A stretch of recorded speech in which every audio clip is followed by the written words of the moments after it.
Yo, what's going on, Dragon Ballers? Welcome back to another discussion video. In today's video, we're covering the new Gogeta, Goku, Vegeta, Xeno stuff coming out in set 14.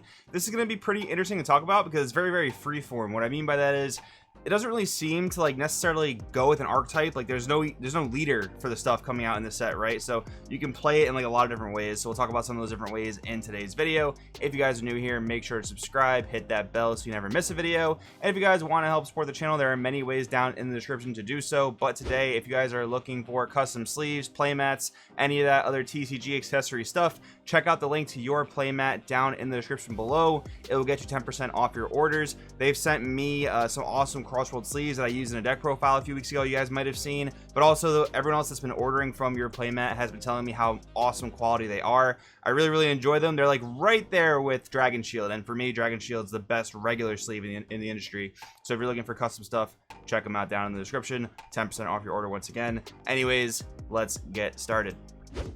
Alright, so first thing we're looking at here, we have a Goku Vanilla, which is a 1-drop 10k battle card that actually has combo power, which is pretty nice. Also notice that I believe this is the first time ever we're seeing black specified costs. So you have to pay a black energy to play this Goku to the field. The Vegeta will be the same thing. Not much to talk about other than it's a vanilla, but you do need them for some other things in the deck, like SS4 Son Goku prepping for fusion. We have a 6-drop 30k blocker with Xeno Evolve for 1 black over any Son Goku Xeno that energy costs of 1.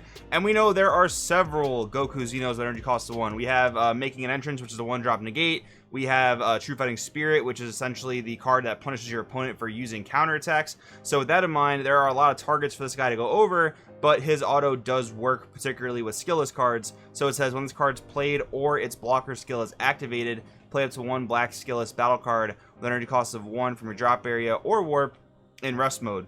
So the fact that it plays from drop or warp means that this synergizes with either regular mill 3 liters and or Vegeks, but we'll talk a little bit more about Vegeks in just a little bit. And it also works with obviously the Gogeta Xeno leader that we saw, I believe when it was in set 12. So with that in mind, lots of cool synergies here. Basically a very cheap 30k you can play down, not as cheap as Dark Broly that plays in for free obviously, but a very cheap one you can get down. And there are some ways to cheat in the 1-drop skillless Goku, which again we'll talk about in a second. But firstly, we got to look at the Vegeta side of things. So Vegeta skillless there, pretty cool. And we have SS4 Vegeta prepping for fusion, another 6-drop 30k, Xeno Evolve for 1 over Vegeta Xeno with an energy cost of 1. And then auto when this card attacks, choose up to 1 black skillless battle card in your deck and add it to your hand, then shuffle your deck. So I really like how both these SS4 Gokus and Vegetas give you some sort of card advantage. Like Goku puts a skillless onto the board, which can then be used to EX evolve once again, either into another Goku or another Vegeta, which is pretty cool. And then Vegeta swings and adds one of the skillless cards to your hand. It's sometimes a little bit tough to actually do things with skillless cards in your hand, but if you are playing some sort of fusion deck,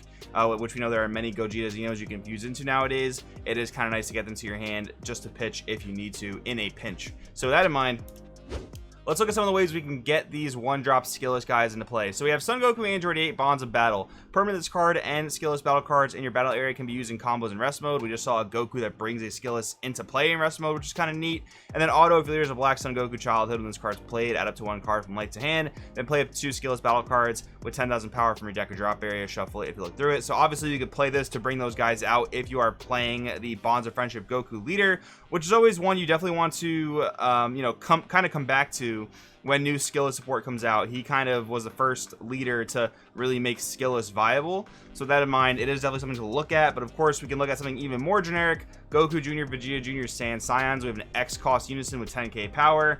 The activate main -1 is the main thing, where you play with 2 skillless battle cards with an energy cost of 1 from your deck or drop, and then shuffle your deck. But he also has the +1 activate main. Choose this card and all of your skillless battle cards. They get plus 5,000 power for the turn. So if you are playing like this spammy skillless, like 1-drop 10k kind of thing, you can boost them all up and make them even more threatening attackers. And then the -2, shuffle 2 skillless battle cards from your drop back into your deck and draw 2. But yeah, the -1's the main thing. Like a turn 1 play where you can just play this. You can +1 it if you went first, or if you gone second, you can even -1 it if you want to be a little bit aggressive with your skillless guys. But yeah, turn 1, you can like +1 it for instance. Next turn, you can -1 it. Get those 2 skillless guys into play. Then that does leave you 2 open energy to actually just evolve your Goku and Vegeta over the skillless versions of themselves if you have them in hand, which is kind of neat.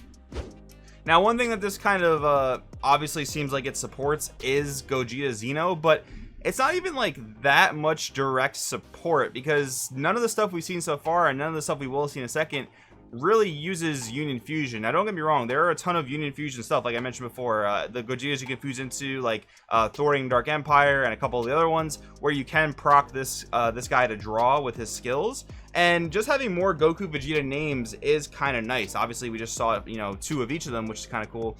But yeah, it doesn't really seem like that stuff directly supports Gogeta Xeno, really, because it doesn't necessarily directly add to what this strategy is doing. Like, you know, the unison we just read, the Sand Scions, you could probably incorporate it into the deck, and you can play your skillets out that way and then evolve over them. There's another boss card we'll see in a second that unfortunately is not considered a Union Fusion. That would have been kind of nice if it was, because it would have gave this leader another option to draw. But still, like, yeah, I think if you're going to play Gogeta Xeno, I think what's popular right now with Gogeta Xeno is more so like aggro versions of the deck, right, where you're playing like your really cheap Gogeta fusions and just attacking as much as you can. I think if you're gonna play the skillet stuff, it might turn out to be a bit more mid-range, and that's gonna come in the form of the boss monster. But I do just want to propose this little like thought experiment here, where we know that a wide-ranging ban list is coming on July 17th, right? So one of the decks that is definitely on the chopping block, at least as far as most of the community is concerned, is absolutely 100% Vegeks. Vegeks is hopefully going to get absolutely gutted coming into the ban list, and I only say that because I don't even think the deck is like too oppressive to play now, and that's a result of the leader causing 4 different ban addresses on different ban lists, right? That's the only reason that it was able to come to some semblance of a fair power level. So with that in mind, Vegeks getting gutted, I only want that because other black leaders are severely unplayable. Like, it's Vegeks and it's Dark Broly, and it's like a little bit of Makikabora, because Makikabora offers you something different. But like, as far as Vegeks goes and those like like low to the ground swarmy overwhelm aggro strategies, Vegeks is top dog and will be until that leader is banned. Will they ban it going into the ban list? I don't know. I really hope so.